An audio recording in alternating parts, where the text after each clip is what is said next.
اعوذ باللہ من الشیطان الرجیم بسم اللہ الرحمن الرحیم ولا يحسبن الذين يبخلون بما آتاهم الله من فضله هو خير لهم بل هو شر لهم سيطوقون ما بخلوا به يوم القيامة ولله ميراث السماوات والأرض والله بما تعملون خبير۔ اور نہ خیال کریں وہ لوگ جو بخل کرتے ہیں،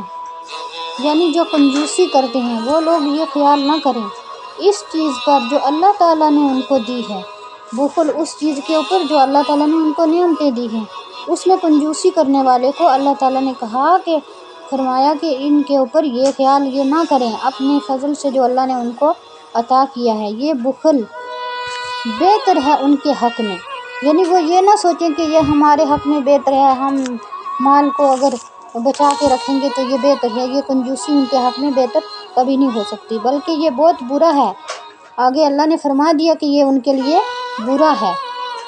توق ڈال دیا جائے گا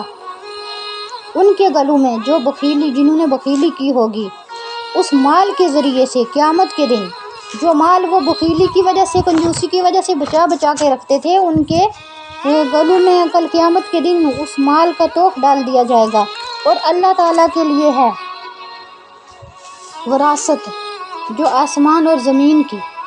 اللہ کے لیے ہے، سب کچھ جو بھی چیزیں ہیں اللہ کے لیے ہیں، اور اللہ تعالیٰ جو کچھ تم عمل کرتے ہو وہ جانتا ہے، اس کی خبر رکھتا ہے۔ حضرت ابو ہریرہ رضی اللہ تعالیٰ عنہ فرماتے ہیں کہ رسول اللہ صلی اللہ علیہ وسلم نے فرمایا کہ جس شخص کو اللہ نے کوئی مال عطا کیا، فرمایا پھر اس نے اس کی زکوٰۃ ادا نہیں کی تو قیامت کے روز یہ مال ایک سخت زہریلا سانپ بن کر اس کے گلے میں توق بنا دیا جائے گا، وہ اس شخص کی